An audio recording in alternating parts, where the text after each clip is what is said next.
I always wanted to be an actor. I figured that out pretty early in life and enjoyed it. And I always thought I was lucky because I had a job that I loved going to. You know, when the phone rang and they said, come to work, I'm one of the guys that goes, yes! Not the people who go, oh, Jesus, drag my weary ass out of bed and go to work. People either loved it or hated it. People would come up to me in the street and go, oh, you're a wanker, man. You make that program's crap. And other people would come up to me and go, I just love The Count. It's great, you know. The great thing about it, it wasn't wallpaper, which was an awful lot of the early television that New Zealand used to make. It was so off the wall. And there were kids that I meet now who say, you know, I used to sit behind the couch watching that program because I was so scared of you popping up on the screen, but I couldn't help but not watch it. You know, there was just such a passion there. And it was its bizarreness. You could never predict what he was going to do, apart from the fact he was after milk.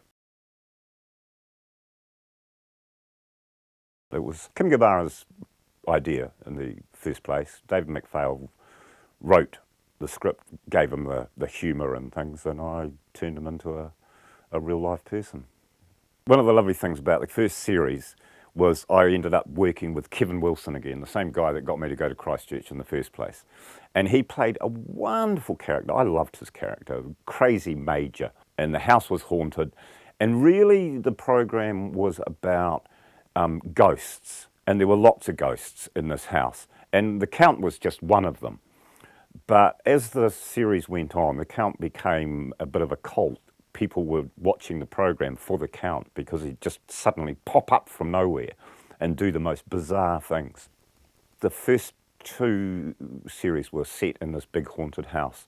And then I left to go overseas. And while I was overseas, Kim rang me and said, hey, will you come back? I'm going to shift the location of the Count out of the haunted house, and I want to make him the lead character in another setting, a dairy, so there's a street and things. I can involve a lot more people.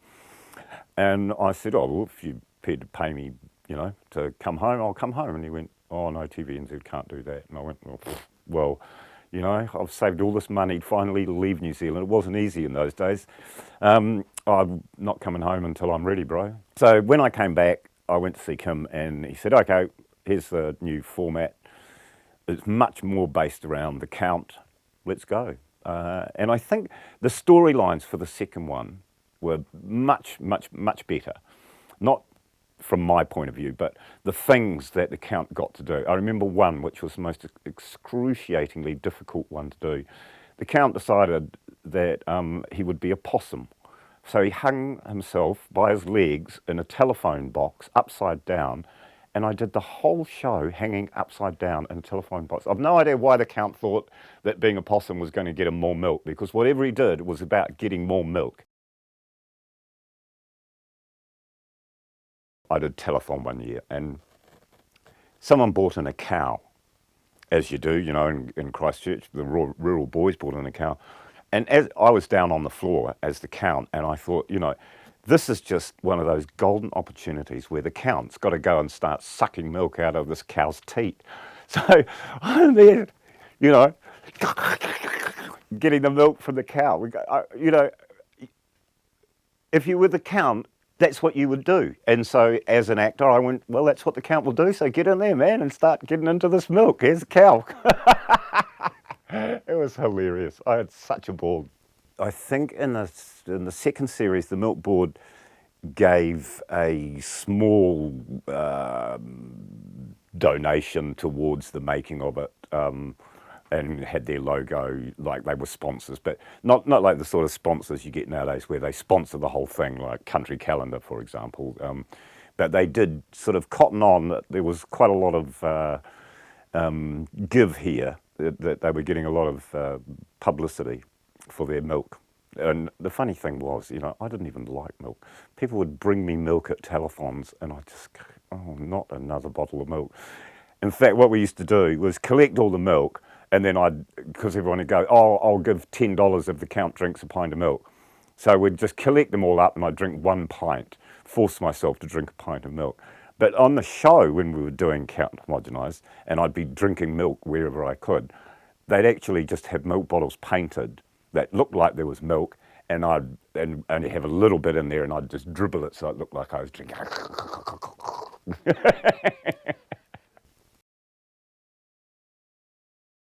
It was really nerve-wracking. We'd get the scripts and rehearse, block it through,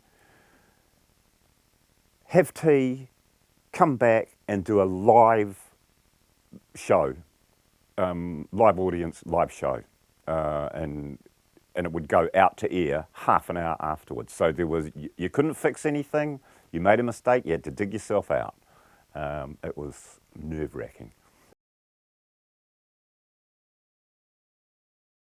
Kevin Wilson was leaving Christchurch and coming up to Wellington to work, and he rang me and said, look, you should go down and audition for this job that I'm leaving. And so I went down there and ended up getting the job, and we made a couple of series of the Woolies, which were Woolly Tales and Woolly Manor.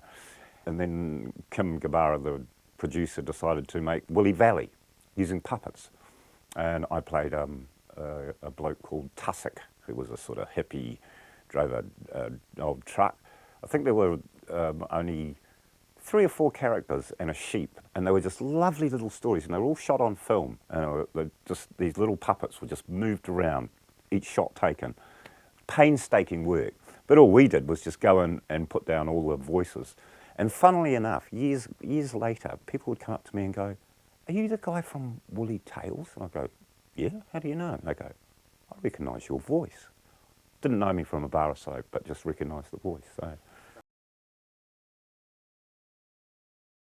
When I got that job, I was blown away. I was just so chuffed to get that job, because being in Christchurch, I'd sort of become stereotyped as a children's television actor, and I was just so chuffed to get offered Bernie Gregory, the asshole cop.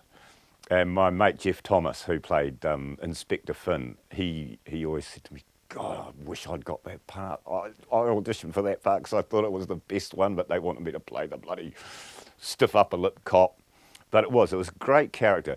It was sort of a bit like Count Homogenized in a way, that he was the odd one out in the whole of the Shark in the Park series. He came in from being an ex-undercover cop, lots of baggage, whereas nearly all the other characters were nice, clean-cut policemen. Well, Bernie was a dodgy bugger, real dodgy. Knew all the crims, knew all the prostitutes, knew what was going down on the streets, and did dodgy copping because of that. He wouldn't go and interview someone, he'd go and pin someone up against a fence and say, I know what's going on in this street, mate. Now you get the gift of a gab for me, or I'm coming back to nail you. Yeah, nice character.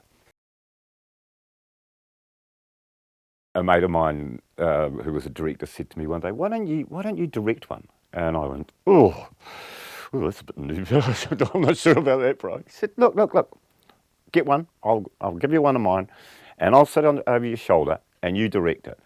And I did, and I absolutely loved it. I just so enjoyed directing. From there, I ended up directing another couple of series with the children's unit.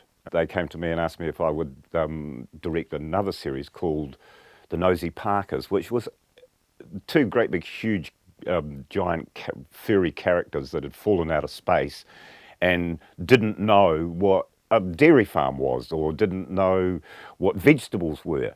And the nice thing about it was we shot all of this stuff outside. It wasn't a studio-based thing. So when you're doing fast turnaround stuff, you're really thinking on your feet, and I just loved it. I loved that, making decisions all day long.